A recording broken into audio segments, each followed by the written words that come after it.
प्यारे दर्शकों नमस्कार। एक शख्सियत से मुलाकात इस कॉलम में हमने विगत दिनों देवेंद्र सिंह जी सिब्बल से कुछ बातें की थी।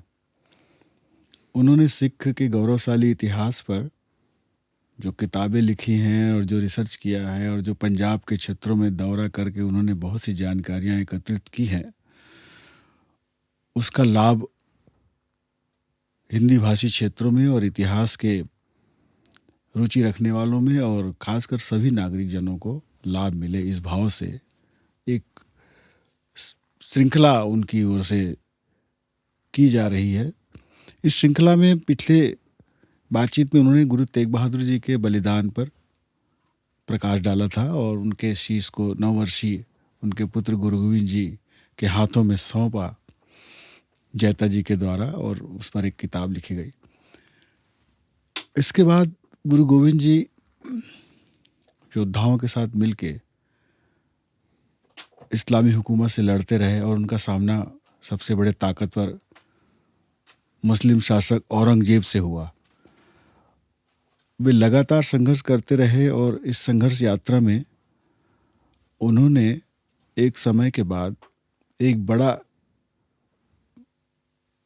पत्र, ऐसा संदेश औरंगजेब के पास भिजवाया जिसे पढ़कर औरंगजेब ग्लानि में डूब गया।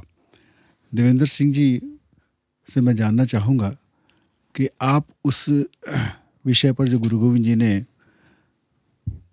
लिखा है, अलग अलग साहित्य के नाम से प्रचलित है, एक आपने बताया अभी मुझे कि जफरनामा, इन्होंने अपनी किताब में एक बात लिखी है देवेंद्र जी ने जो मुझे बहुत ही प्रेरित करती है। उन्होंने चाणक्य एक सूत्र लिखा कि जो राष्ट्र अपना इतिहास याद नहीं रखता उस राष्ट्र को इतिहास बनने में देर नहीं लगती। और इसी उद्देश्य से उन्होंने सिख गुरुओं के इतिहास पर सब तरह से जानकारियां लेकर के प्रकाश डालने का एक स्तुत्य प्रयास किया है और उनके इस प्रयास से साहित्य में और वीडियो ऑडियो में सभी जगहों पर एक अच्छा संदेश जा रहा है और दर्शकों को ये बहुत जिज्ञासा उनके भीतर पैदा कर रहा है, रुचि पैदा कर रहा है। तो गुरु गोविंद जी जब युद्धरत थे औरंगजेब के सामने, लगातार लड़ते रहे, तो आप उस पर क्या कहना चाहेंगे कि आगे फिर कैसे वो उनकी यात्रा चली आनंदपुर साहिब से, आनंदपुर महल से, उस पर प्रकाश डालें तो हम दर्शकों को और सभी हमारे इतिहास प्रेमी और आम नागरिकों को इस गौरवशाली इतिहास की जानकारी मिल सकेगी।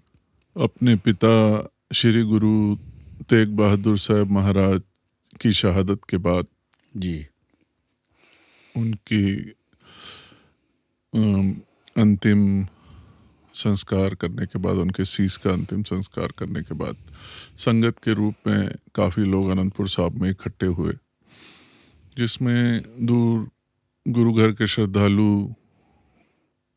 मामा कृपाल चंद और परिवार के सब जी, सदस्य, जेता जी, जी, प्रेमो जी, जेता जी की माता जी, सब थे। और सबको एक ही चिंता थी कि गुरु साहब को जो ये गुरु गद्दी सौंपी गई है, जी, ये इतना बड़ी जवाबदारी जो सौंपी गई है, जी, ये इनकी बहुत अभी बाल अवस्था है। जी, तो उस समय सारी संगत के बीच से बीबी वीरो जी, अपने 5 पुत्रों के साथ हाजिर हुई जी, कि ये मेरे 5 पुत्र जो हैं आज से गोविंद राय की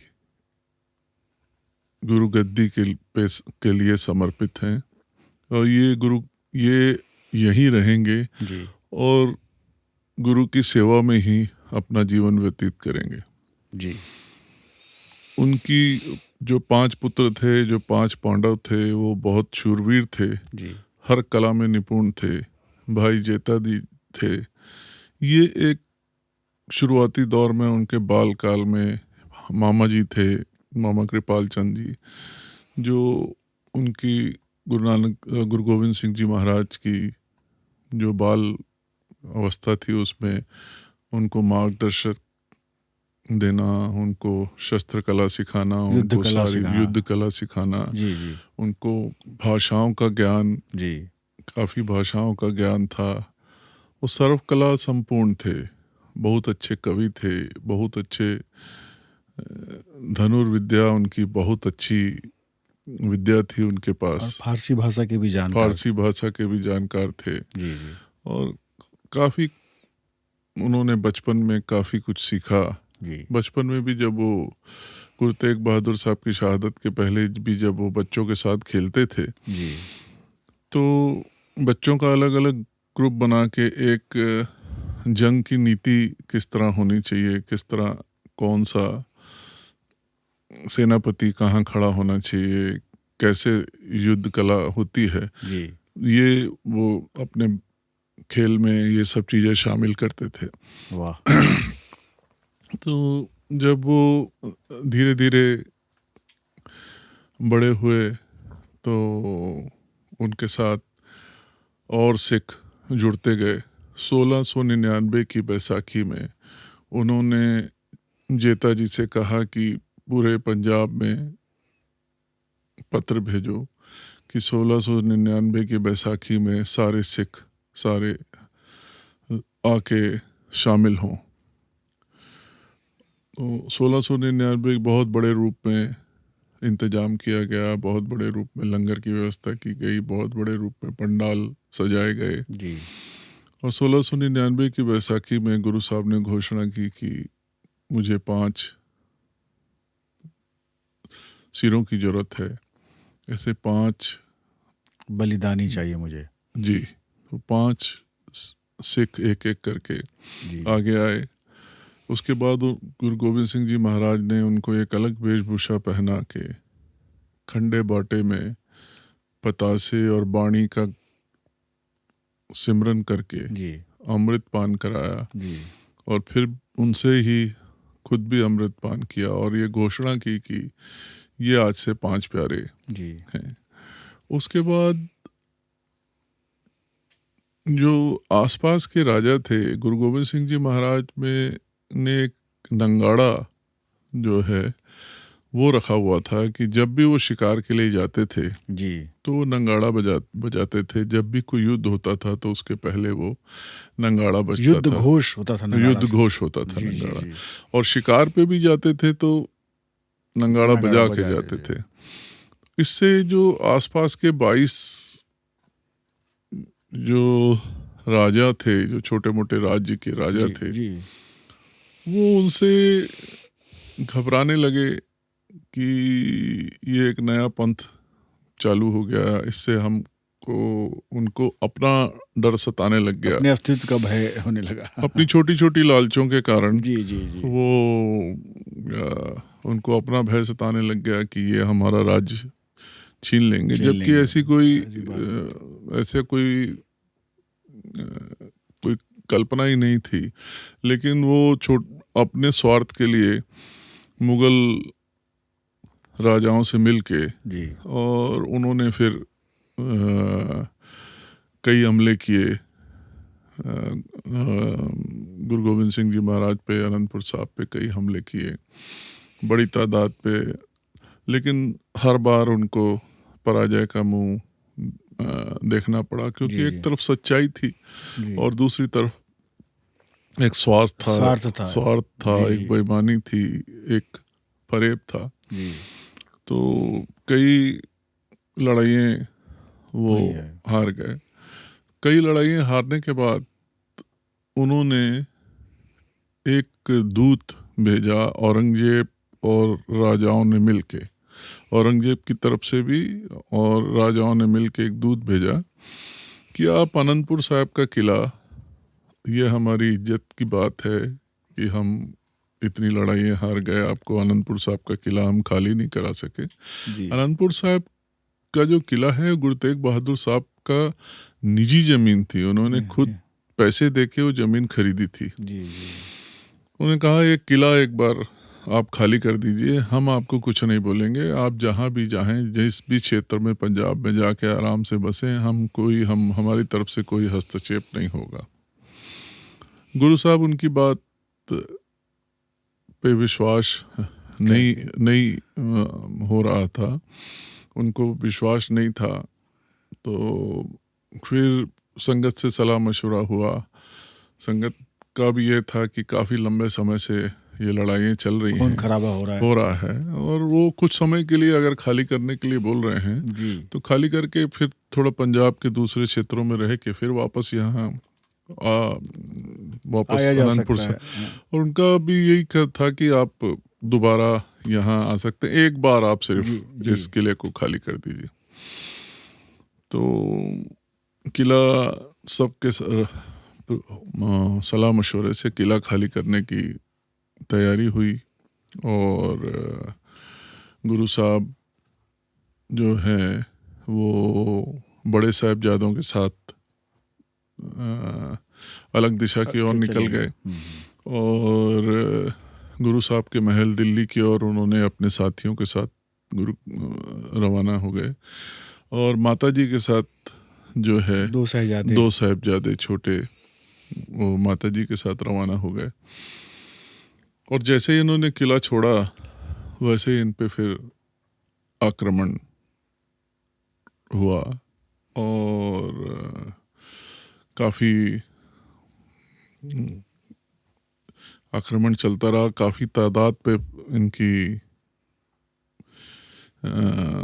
मुग़ल सेना थी, राजाओं की सेना थी, और गुरु साहब के साथ सिर्फ 40 योद्धा थे। 40 सिख थे, जी, और 2 साहिबजादे थे। जी, जी। तो भाई जेता जी भी साथ में थे। तो इस काफ़ी समय तक ये लड़ाई चलती रही। तो उसके बाद गुरु साहब को 5 प्यारों ने बोला कि आप यहाँ से निकल जाइए जी। और हम ये लड़ाई जारी रखते हैं। गुरु साहब वहाँ से निकले। वहाँ से निकलने के बाद एक गुरु साहब ने उसके काफ़ी जब गए तो आगे उनको पता चला उनकी बच्चों की, दोनों बच्चों की शहादत के बारे में, जी, जी। कि वो जो घटना घटी कि दोनों बच्चों को जिंदा दीवार पे चुनवा दिया गया है, जी, जी। और माता जी का स्वर्गवास हो गया है। उसके बाद उनके मन में एक औरंगजेब को एक पत्र लिखने की प्रबल इच्छा जागी, और उन्होंने जफरनामा, जी। जफरनामा का अर्थ शायद जीत का पत्र है। जी, जी। उन्होंने उसमें लिखा कि तुम अपने आप को एक मोमिन, एक मुसलमान बोलते हो। मोमिन मोम दिल होना चाहिए, वाह। और तुम अपने आप को एक कुरान का अनुयायी मानते हो। अनुयायी मानते हो, हम्म। और अपने आप को एक धार्मिक आदमी शुद्ध करते हो, जो कि हाँ, तुम में नहीं है। तुम में तो नहीं है। कुरान की कस्में खा के, बार बार कुरान की कस्में खा के अपने कस्मों से मुकरते रहे, अपनी कस्में तोड़ते रहे, और तुम कहाँ से मोमिन हो? वाह। तुम्हारा ये सब फरेब है, जी, जी। और तुम ये जो कोशिश कर रहे हो कि किसी सिर्फ एक ही मजहब हो, किसी घर में एक अगर बच्चा, एक सदस्य अगर जी। घर वालों को अच्छा ना लगे तो वो उसको घर से निकाल देते हैं, जी, जी। और वो ये तो उस मालिक का घर है। वाह। अगर उसको दूसरा कोई धर्म अच्छा नहीं लगेगा तो वो धर्म खत्म हो जाएगा। वाह, तुम वाह। खत्म करने वाले कौन वाह, होते वाह। हो? तो वो जफरनामा जब वहाँ अपने 2 सिखों के द्वारा भिजवाया उन्होंने। पहुंचाया हाँ, गया, हाँ, हाँ। वो दक्षिण की ओर था। जी, जी। औरंगजेब वो बड़ी मुश्किल से वहाँ पहुँचे, और वो जफरनामा उन्होंने जब औरंगजेब को दिया, जी, जी। औरंगजेब ने जब वो जफरनामा पढ़ा तो उसको इतनी ग्लानि हुई कि उसने अब उसी समय अपने सारे मंत्रियों को बुला के बोला कि आज से घोषणा कर दो कि गुरु गोविंद सिंह का कोई भी उनको पकड़ने की या उनका पीछा करने की या उनके सम्मान में कोई ठेस पहुंचाने की कोशिश न करें। वो जहां जाना चाहें वो वहां जाएं, और कोई भी उनका विरोध ना करे। और अच्छा, इसमें उन्होंने, औरंगजेब जी ने निर्देश तो दिया अपने लोगों को जी, क्या ऐसा कुछ खत भी भेजा क्या गुरु गोविंद जी के पास? नहीं, कुछ संदेश भिजवाया क्या हाँ, दूतों के उन्होंने माध्यम अपने से? दूतों के हाथ ये संदेश भिजवाया कि मैं आपसे कांगड़ा में आके मिलूंगा, अच्छा। दक्षिण से मैं आऊँगा जी जी। और कांगड़ा में आके मैं आपसे मिलूंगा। लेकिन वो रास्ते में ही वो उस पत्र का इतना गहरा उसको प्रभाव पड़ा कि वो कांगड़ा तक पहुंच ही नहीं पाया, रास्ते में ही अपने प्राण त्याग अच्छा, दिया। इस पत्र को पढ़ने के बाद औरंगजेब ग्लानि से भर गया। बहुत ग्लानि से भर गया। अच्छा, ये अवसाद और निराशा उसको ऐसा घेर ली जी, कि इन कारणों से उसके प्राण उसके निकले। प्राण निकले। वाह वाह। ये कई जगह इतिहास में इतिहास का उल्लेख है। इसका उल्लेख है। वाह वाह। तो ये तो हम ऐसा लगता है देवेंद्र भैया कि गुरु गोविंद जी साक्षात ईश्वर की दैवी शक्तियों से संपन्न थे। क्या आप मानते हैं ऐसा ना? जो बचित्तर नाटक गुरु गोविंद सिंह जी की खुद की ऑटोबायोग्राफी है, जी जी उसमें उन्होंने लिखा और उसका विवरण, इसके सारे तथ्य भी लिखे जी जी कि मैं हूँ परम पुरख को दासा, जी। देखन आयो जगत तमाशा। वाह। मैं तो उस अकाल पुरख का एक दास हूँ। और उन्होंने जगह का विवरण किया जी। कि मैं हेमकुंड साहब करके अमरनाथ के पहले एक हाँ हाँ। तीर्थ स्थान है, जी जी जिसकी खोज बहुत समय नहीं हुआ उसको, लगभग 60-70 साल हेमकुंड पहले, साहिब का। हाँ कुछ सैकड़ों साल पहले ही, साल पहले ही किसी फौजी ने उस जगह की खोज की। खोज की। क्योंकि उस जगह के बारे में विवरण दिया था कि 7 चोटियां हैं पर्वत जी की जी जहाँ। जी जी। तो सारा खोज करते करते वो जगह की खोज की गई। आज बहुत तादाद में सभी हिंदू और सिख भाई वहाँ जाते हैं दर्शन वो करने। पंजाब के बहुत सारे श्रद्धालु, वो साल के कुछ जब बर्फबारी कम होती है तब वहाँ दर्शन हो पाते हैं, तो उस समय वहाँ जाते हैं। तो उन्होंने अपनी ऑटोबायोग्राफी में अपने उसमें लिखा है कि मैं उस मालिक का दास था और मेरे को एक पंथ चलाने के लिए और ये जो दुष्ट पैदा हो गए हैं इन इनको जड़ से खत्म करने के लिए मुझे यहाँ आना। आना पड़ा, भेजा गया। उस अच्छा, मालिक ने, उस मालिक ने ईश्वर ने, जी उसने मुझे ये अत्याचार, ये जो जुल्म इतना बढ़ जी गया जी। था। उस समय के राजा जो थे, राजा ही लुटेरे बन गए थे, राजा ही लूटने लग गए थे। जब कहीं का पुरानी कहावतें हैं, जहाँ का राजा ही भ्रष्ट हो तो उसके नीचे के महामंत्री या उनके सिपाही का सलाह क्या, सब सब सब सब तो, सेनापति। अगर कहीं का राजा ईमानदार हो तो जी उसके कर्मचारियों की या उसके मंत्रियों की हिम्मत नहीं होती कि वो गलत काम करें। वो तो जब देखते हैं कि हमारा राजा ही भ्रष्ट है तो फिर सारा सिस्टम ही भ्रष्ट हो जाता है। तो गुरु गोविंद जी ने वैचित्र नाटक में अपने आत्म कथा को एक प्रकार से लिखा है कि मैं लिखा है। क्यों आया, जी मेरा जी मकसद जी क्या जी है। जी। मेरे को उस अकाल पुरुष ने भेजा, अकाल पुरुष ने ये भेजा। उनको अनुभूति हुई है। जी जी जी।